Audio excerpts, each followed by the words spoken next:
ఇక్కడికి వచ్చేటప్పటికి m2 v2 speed తో వెళ్తూ ఉంది.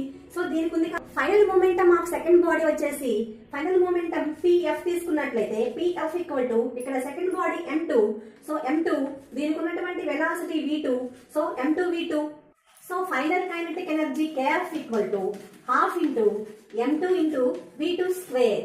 సో ది మోస్ట్ ఇంపార్టెంట్, ఇందాకేమో initial momentum initial kinetic energy తీసుకున్నాం, ఇప్పుడేమో final momentum final kinetic energy తీసుకున్నాం. ఓకే స్టూడెంట్స్, మనం ఇక్కడ ఫైనల్ మూమెంటం m2 v2 అన్నాం కదా. సో ఈ v2 ప్లేస్ లో మనం ఈ సబ్స్టిట్యూషన్ చేయొచ్చు కదా. చేస్తే ఏమవుతుంది? ఓకే స్టూడెంట్స్, మనం ఇందాక m1 u1 అంటే ఏం రాసుకున్నాం?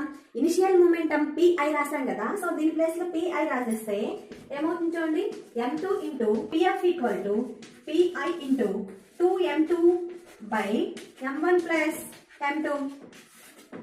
మనం ఇక్కడ ఈ pi ని ట్రాన్స్ఫర్ చేస్తే ఏమవుతుంది చూడండి, pf p final by p initial equal to. So ఆ కాన్సెప్ట్ మనం ఏమంటాం? The momentum that gives to second body. So ఇప్పుడు ఈ రిలేషన్ మనకి ఏం తెలియజేస్తుంది? ఈ ఫస్ట్ బాడీ అనేది సెకండ్ బాడీకి ఎంత మూమెంటం అని అందించింది, ఎంత మూమెంటం అని ఇచ్చింది అని తెలుస్తుంది కదా. ఓకే స్టూడెంట్స్, మనం కైనెటిక్ ఎనర్జీని కూడా కొంచెం అనాలిసిస్ చేస్తే, సో ఇక్కడ v2 ప్లేస్ లో ఇది రాసేస్తే ఏమవుతుంది చూడండి, kf equal to 4m1 u1 by m1 plus m2 అవుతుంది. ఓకే స్టూడెంట్స్, మనం ఇప్పటివరకు మనం చూసిన అప్లికేషన్స్ అన్ని పర్ఫెక్ట్లీ ఎలాస్టిక్ కొలిజన్ లో చూసాం.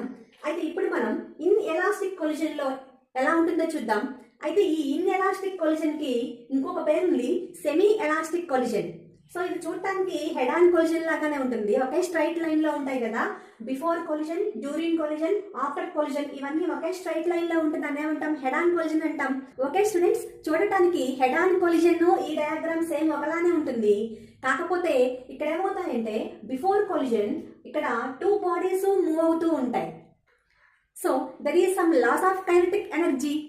ఓకే స్టూడెంట్స్, ఇక్కడ ఇన్ఎలాస్టిక్ కొలిజన్ లోకి వచ్చేటప్పటికి ఏమవుతుందంటే డ్యూరింగ్ కొలిజన్ లో టూ బాల్స్ దగ్గరకు వచ్చి గుద్దుకొని కొంచెం కంప్రెస్ అయ్యి మళ్ళీ ఒరిజినల్ షేప్ లోకి వచ్చేస్తూ ఉంటాయి. ఓకే స్టూడెంట్స్, ఇక్కడ kinetic energy is not conserved కాబట్టి, సో ఇక్కడ మనం డెరివేషన్ చేస్తే డెల్టా అంటే small change of kinetic energy delta k equal to half m1 m2 by m1 plus m2 into 1 minus ఈ స్క్వేర్. లైట్ గా ఇక్కడ ఈ అంటే ఏంటి? Coefficient of restitution.